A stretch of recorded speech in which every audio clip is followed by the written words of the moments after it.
Greetings to our Filipino friends. The 7 Hermetic Principles, Universal Laws. Hermes Trismegistus and 7 Hermetic Principles in Hermeticism. The principles of truth are 7, he who knows these, understandingly, possesses the magic key before whose touch all the doors of the temple fly open. The 7 Hermetic Principles, upon which the entire Hermetic philosophy is based, are as follows. I. The principle of mentalism. 2. The principle of correspondence. 3. The principle of vibration. 4. The principle of polarity. V. The principle of rhythm. Vi. The principle of cause and effect. 7. The principle of gender. I. The principle of mentalism. The all is mind, the universe is mental. This principle embodies the truth that all is mind. It explains that the all, which is the substantial reality underlying all the outward manifestations and appearances which we know under the terms of the material universe, the phenomena of life, matter, energy, and, in short, all that is apparent to our material senses, is spirit, which in itself is unknowable and undefinable, but which may be considered and thought of as an universal, infinite, living mind. It also explains that all the phenomenal world or universe is simply a mental creation of the all, subject to the laws of created things, and that the universe, as a whole, and in its parts or units, has its existence in the mind of the all, in which mind we live and move and have our being. This principle, by establishing the mental nature of the universe, easily explains all of the varied mental and psychic phenomena that occupy such a large portion of the public attention, and which, without such explanation, are non-understandable and defy scientific treatment.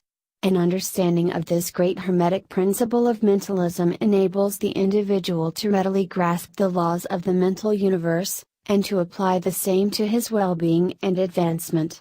The Hermetic student is enabled to apply intelligently the great mental laws, instead of using them in a haphazard manner.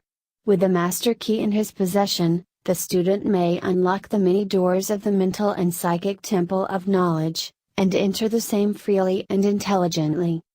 This principle explains the true nature of energy, power, and matter, and why and how all these are subordinate to the mastery of mind.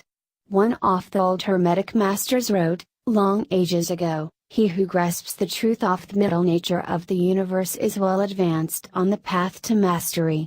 And these words are as true today as at the time they were first written. Without this master key, mastery is impossible, and the student knocks in vain at the many doors of the temple. The principle of mentalism is reflected in the biblical quotation, "In the beginning was the Word." Ultimately, all external reality is based on idea or concept. In the context of quantum physics, mentalism means the physical world can be reduced to patterns of potential connections among potential concentrations of matter, energy that might or might not come into form, depending upon the introduction of consciousness.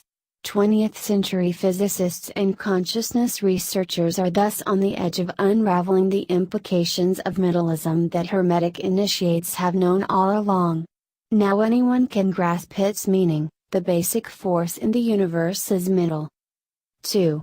The principle of correspondence. As above, so below, as below, so above.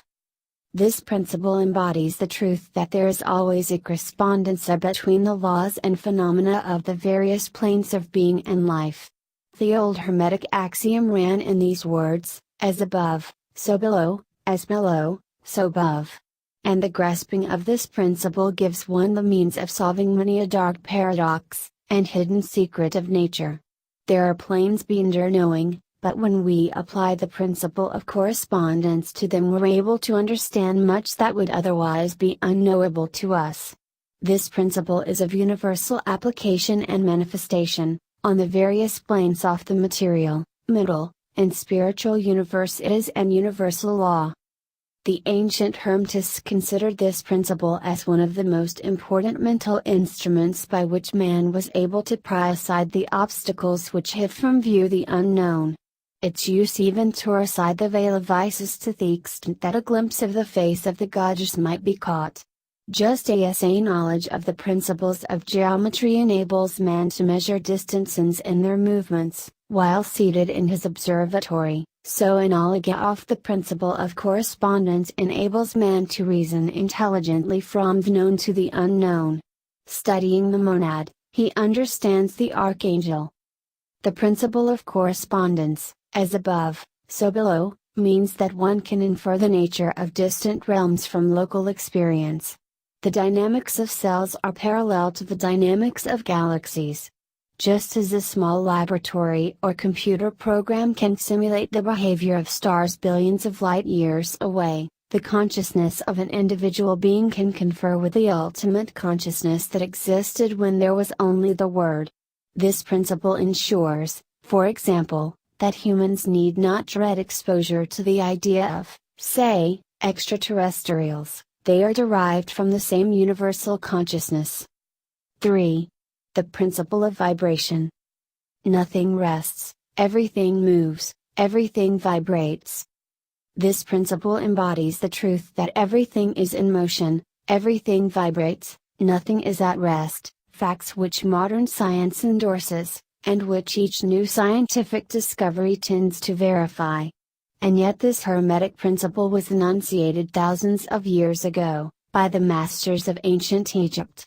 This principle explains that the differences between different manifestations of matter, energy, mind, and even spirit, result largely from varying rates of vibration.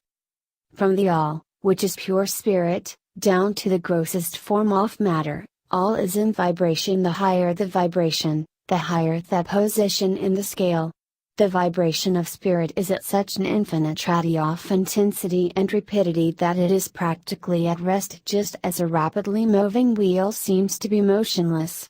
And at the other end of the scale, there are gross forms of matter whose vibrations are so low as to seem at rest.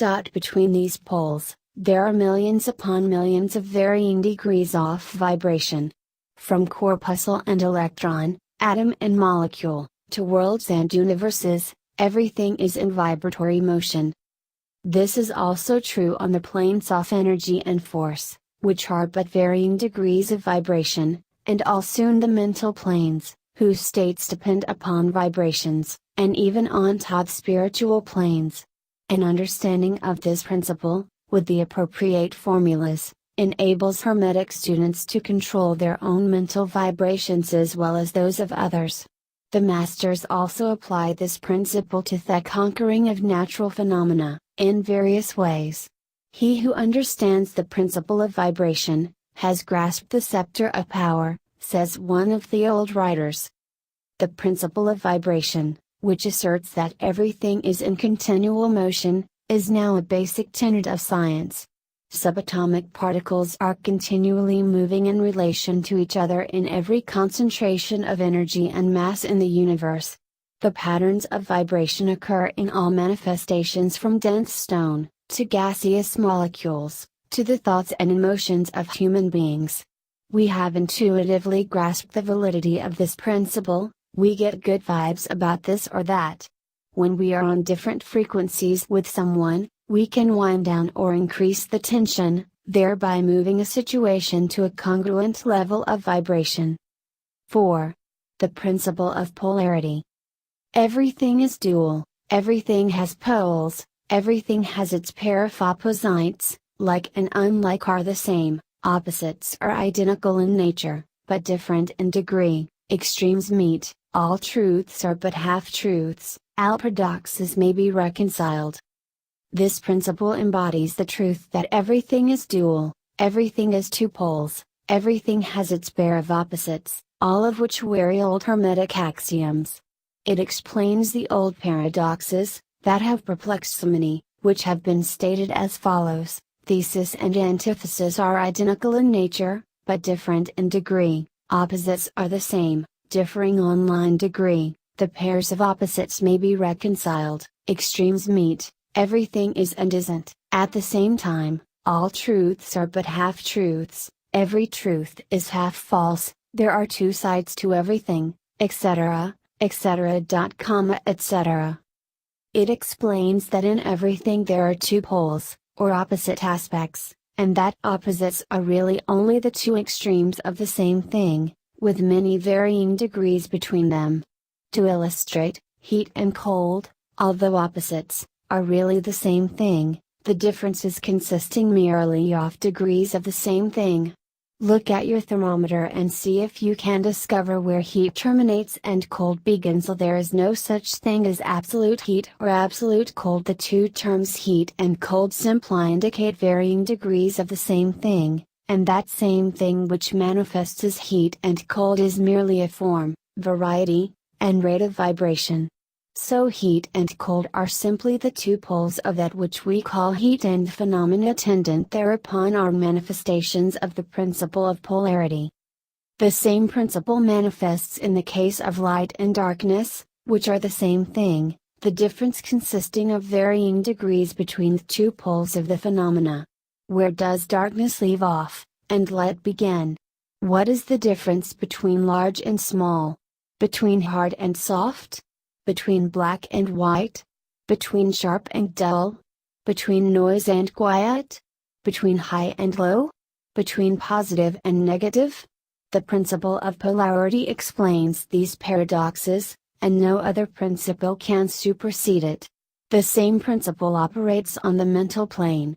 Let us take a radical and extreme example, that of love and hate. Two mental states apparently totally different, and yet there are degrees of hate and degrees of love, and a middle point in which we use the terms like or dislike, which shade into each other so gradually that sometimes we are at a loss to know whether we like or dislike or neither. And all are simply degrees of the same thing, as you will see if you will but think a moment. And, more than this, and considered of more importance by the Hermetists, it is possible to change the vibrations of hate to the vibrations of love, in one's own mind, and in the minds of others. Many of you, who read these lines, have had personal experiences of the involuntary rapid transition from love to hate, and the reverse, in your own case and that of others. And you will therefore realize the possibility of this being accomplished by the use of the will, by means of the Hermetic formulas. Good and evil are but the poles of the same thing, and the Hermetist understands the art of transmuting evil into good, by means of an application of the principle of polarity. In short, the art of polarization becomes a phase of mental alchemy known and practiced by the ancient and modern Hermetic masters. An understanding of the principle will enable one to change his own polarity, as well as that of others, if he will devote the time and study necessary to master the art.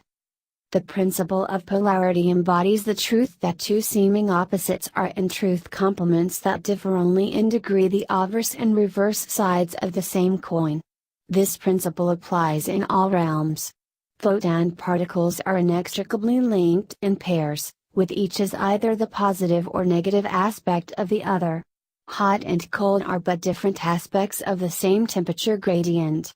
Any characteristic in nature or cosmic experience has its own gradient, large and small, high and low, black and white, sharp and dull, male or female. Where does each pole end and the other begin? What about the shades of good and evil? The crucial point here is that all such polarities are only different vibrations on the same continuum. One can be transmuted into the other employing the principle of polarity. The principle of rhythm. Everything flows, out and in, everything has its tides, all things rise and fall, the pendulum swing manifests in everything, the measure of the swing to the right is the measure of the swing to the left, rhythm compensates. This principle embodies the truth that in everything there is manifested measured motion, to and fro, a flow and inflow, a swing backward and forward, a pendulum-like movement, a tide-like ebb and flow, a high tide and low tide, between the two poles which exist in accordance with the principle of polarity described a moment ago. There is always an action and a reaction, an advance and a retreat, a rising and a sinking. This is in the affairs of the universe, suns, worlds, men, animals, mind, energy, and matter. This law is manifesting the creation and destruction of worlds, in the rise and fall of nations, in the life of all things, and finally in the mental states of man, and it is with this latter that the Hermetists find the understanding of the principle most important. The Hermetists have grasped this principle, finding its universal application, and have also discovered certain means to overcome its effects in themselves by the use of the appropriate formulas and methods. They apply the mental law of neutralization. They cannot annul the principle, or cause it to cease its operation, but they have learned how to escape its effects upon themselves to a certain degree depending upon the mastery of the principle. They have learned how to use it, instead of being used by it.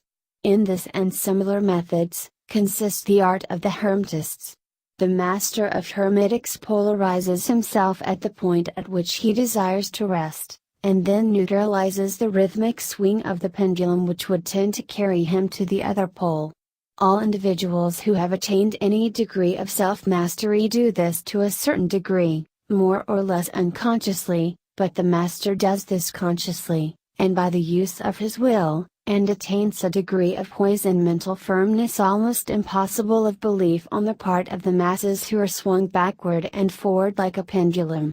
This principle and that of polarity have been closely studied by the Hermetists, and the methods of counteracting, neutralizing, and using them form an important part of the Hermetic mental alchemy. The principle of rhythm means that everything manifests itself in a pattern of to and fro, up and down, in and out.